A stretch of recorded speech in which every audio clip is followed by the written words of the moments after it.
آپ فلسفے کی جب کوئی بھی کتاب پڑھیں، خصوصاً جدید فلسفے کی، تو جو سب سے پہلا چیپٹر ہوتا ہے وہ خدا کے وجود کے تعلق سے ہوتا ہے، اور اس میں ایک سوال بار بار کیا جاتا ہے، وہ یہ ہے کہ کیا خدا اس بات پر قادر ہے کہ وہ ایک ایسا پتھر بنا سکے کہ جس کو وہ خود نہ اٹھا سکے؟ کیا خدا اس بات پر قادر ہے کہ وہ ایک ایسا پتھر بنا دے کہ جس کو وہ خود نہ اٹھا سکے؟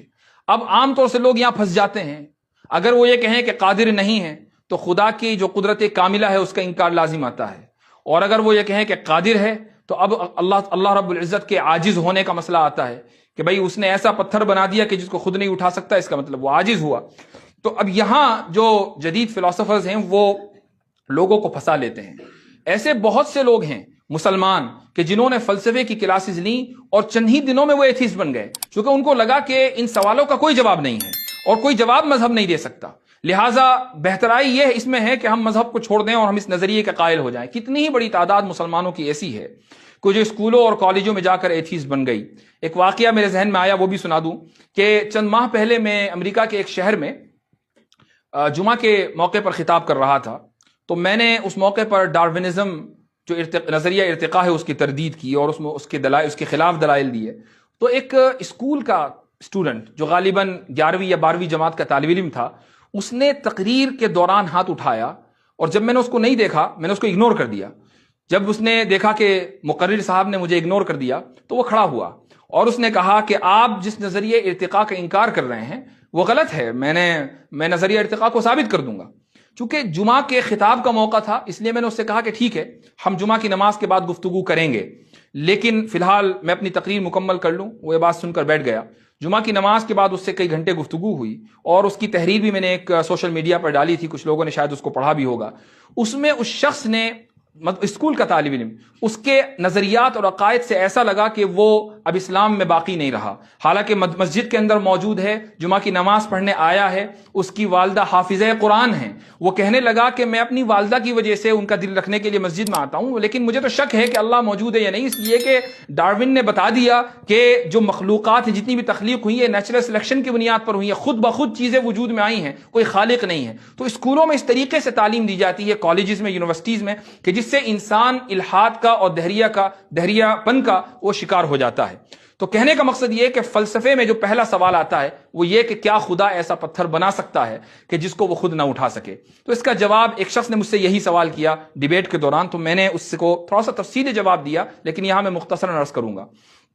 میں نے اس کو ایک مثال سے سمجھایا۔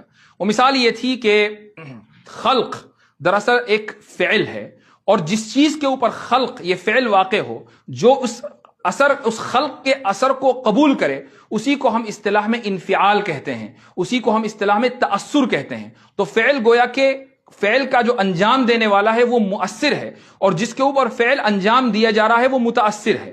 تو خالق مؤثر ہے اور جتنی بھی مخلوقات ہیں وہ متاثر ہیں۔ یہ سمجھنے کے بعد پھر میں نے اس سے کہا کہ ایک مثال لو، سورج ہے مثلا، تو سورج کی جو روشنی ہے اور اس کی حرارت ہے وہ مختلف چیزوں کے اوپر پڑتی ہے۔ اگر حرارت کے اعتبار سے دیکھا جائے تو سورج مؤثر ہے اور جتنی بھی چیزیں ہیں وہ متاثر ہیں، لیکن متاثر میں 3 طرح کی چیزیں ہوتی ہیں۔ ایک وہ متاثر جو کامل درجے کا ہو، ایک وہ متاثر جو ناقص درجے کا ہو، ایک وہ متاثر جو معدوم ہو، اور تینوں کی مثال موجود ہے۔ مثلا آپ سورج کی روشنی کے سامنے ایک شیشہ رکھیں، اس شیشے کو پر سورج کی روشنی کا اتنا اثر ہوگا اس حرارت کا کہ اگر اس کے آگے آپ کاغذ رکھ دیں تو وہ کاغذ بھی جل جائے گا۔ یہ شیشہ جو ہے یہ متاثر کامل ہے، اس نے سورج کے اثر کو مکمل طور سے قبول کیا ہے کہ جو تاثیر سورج میں ہے اب وہ تاثیر شیشے کے اندر آ گئی۔ متاثر ناقص کی مثال یہ ہے کہ ایک پتھر ہے، اس کے اوپر مستقل سورج کی روشنی پڑ رہی ہے، تو سورج کی روشنی کی وجہ سے وہ پتھر گرم ہو جائے گا، لیکن یہ نہیں ہوگا کہ اس پتھر کے محاذات میں اگر کوئی چیز آ جائے تو وہ چیز بھی جل جائے۔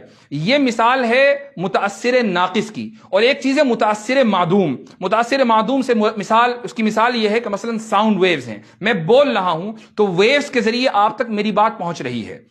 یہ جو ویوز ہیں ان کے اوپر بھی سورج کی روشنی پڑ رہی ہے چونکہ اسی کائنات اور اسی دنیا کے اندر موجود ہیں، لیکن یہ ویوز سورج کی روشنی یا اس کی حرارت کو قبول نہیں کر رہی ہیں چونکہ یہ متاثر معدوم ہیں۔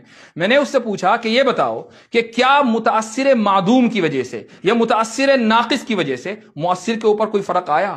کیا آپ یہ کہہ سکتے ہیں کہ چونکہ ساؤنڈ ویوز کے اوپر سورج کی روشنی اثر انداز نہیں ہو رہی ہے لہذا سورج ناقص ہے؟ کیا یہ کہا جا سکتا ہے؟ ہرگز نہیں۔ سورج کی روشنی اور اس کا عمل اپنی جگہ ہے۔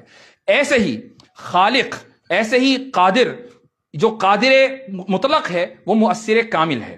اب سامنے دو چیزیں ہیں، تین نہیں، دو چیزیں ہیں۔ ایک متاثر کامل ہے، وہ تمام مخلوقات ہیں، وہ تمام کی تمام اللہ کی قدرت کے تحت ہیں، اور ایک متاثر معدوم ہے، وہ تمام چیزیں جو محال ہوں۔ تو اللہ رب العزت ایسا پتھر کہ جس کو اللہ رب العزت خود نہ اٹھا سکے، یہ متاثر معدوم ہے، یعنی محال ہے۔ اور جو چیز محال ہو وہ قدرت کے تحت آتی ہی نہیں ہے، اس سے قدرت کے اوپر اثر پڑتا ہی نہیں ہے۔ آپ یہ نہیں کہہ سکتے کہ چونکہ اللہ رب العزت ایسا پتھر نہیں بنا سکتا لہٰذا وہ قادر مطلق نہیں ہے۔ یہ سوال ہی غلط ہے، جیسا کہ یہ کہنا کہ سورج کی روشنی ساؤنڈ ویوز کے اوپر اثر انداز نہیں ہوتی لہٰذا سورج کے اندر نقص ہے، یہ سوال محال، باطل اور غلط ہے۔ بالکل یہی سوال بھی اسی طریقے سے غلط ہے۔